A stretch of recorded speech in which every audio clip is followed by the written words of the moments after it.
Selamat siang dan salam sejahtera bagi kita semua. Nah, pada pertemuan kali ini saya akan membahas materi mata tentang dimensi 3. Terdiri dari titik, garis, dan bidang. Sebelum itu, saya perkenalkan, nama saya Kevin dari kelas 12 IPS PR Supratman. Oke, langsung saja saya mulai.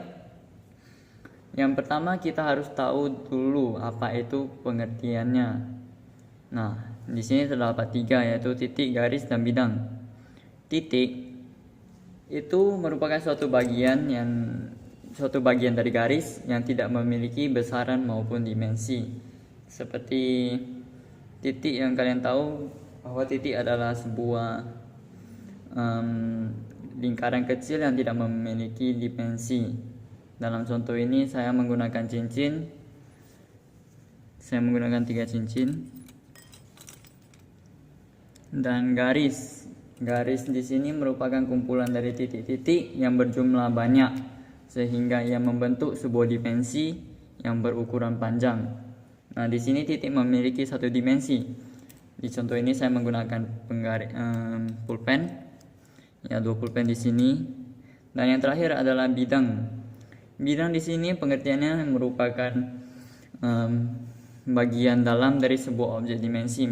Misalnya dalam satu ruang dia ada dimensi, luas, tinggi, dan sebagainya.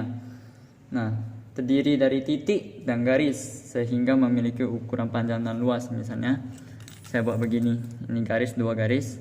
Nah, di sini adalah bidangnya. Oke. Nah, yang bagian kedua, kita akan masuk ke dalam bagian kedudukan titik terhadap garis. Oke. Kedudukan titik terhadap garis itu terdapat 2. Yang pertama itu adalah kedudukan titik yang terletak dalam garis. Gimana contohnya? Oke, langsung saya peragakan.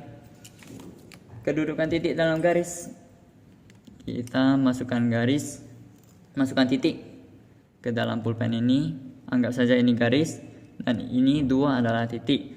Kedudukan titik di dalam garis gimana? Caranya mudah. Kita masukkan titik A, B, dan C.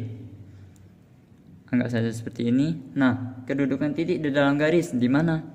Di titik inilah. Oke. A, B, dan C. Kedudukan titik di dalam garis berada di titik B. Oke, yang kedua itu adalah kedudukan titik di luar garis. Gimana contohnya? Simple. Tinggal kita keluarin saja. Oke. Nah, ini titik C berada di luar garis. Ini adalah kedudukan titik di luar garis. Oke. Yang selanjutnya adalah kedudukan titik terhadap bidang. Itu juga terbagi 2. Yang pertama adalah kedudukan titik di dalam bidang. Itu gimana? Oke, kedudukan titik di dalam bidang terjadi apabila dalam sebuah bidang titik tersebut berada di dalam bidang tersebut. Gimana? Dan titik tersebut berada di garis yang terletak di dalam bidang tersebut. Contohnya seperti ini. Ini garis, ini bidang. Saya memakai buku sebagai contoh bidangnya. Ini garis. Saya pasangkan di antara begini. Nah, begini. Nah, titik tersebut berada di dalam bidang. Contohnya simple. Kita pasangkan titik tersebut di tengah dan terjadilah kedudukan titik yang berada di dalam garis. Ini titiknya, cincin. Oke. Yang kedua adalah kedudukan titik yang berada di luar bidang. Itu contohnya adalah kebalikan dari contoh yang sebelumnya. Kita hanya perlu mengeluarkan titik tersebut dari bidangnya. Contohnya gimana? Nah, contohnya seperti ini. Kedudukan titik di luar bidang terjadi apabila titik tersebut berada di luar bidang tersebut dan titik tersebut tidak berada di garis yang terletak di dalam bidang tersebut. Contohnya gimana? Oke, saya peragakan contohnya. Ini bidang, ini garis, dan ini garisnya lagi. Titik tersebut tidak berada di dalam bidang, melainkan di atas bidang seperti ini. Nah, seperti ini. Oke, contohnya di atas seperti ini ya. Ini saya pegang, titiknya ini berada di luar bidang ya pemirsa. Oke, nah yang ketiga itu adalah kedudukan garis terhadap bidang. Itu terbagi 3. Gimana? Yang pertama itu adalah garis yang berada di antara titik. Contohnya gimana? Oke, saya menggunakan buku sebagai bidang lagi. Dan garis yang berada di titik bisa, contohnya bisa begini. Ini bisa, ini juga bisa, ini bisa, ini bisa. Pokoknya dia berada di dalam bidang. Ini juga bisa. Nah, yang kedua adalah garis tegak lurus atau garis yang memotong atau menembus bidang. Boleh kita bikin begini seperti tiang bendera. Bisa juga kita bolongin tengahnya sehingga kita menembus bidang tersebut. Nah, yang ketiga itu adalah garis sejajar. Itu gimana? Garis sejajar di dalam bidang terhadap bidang.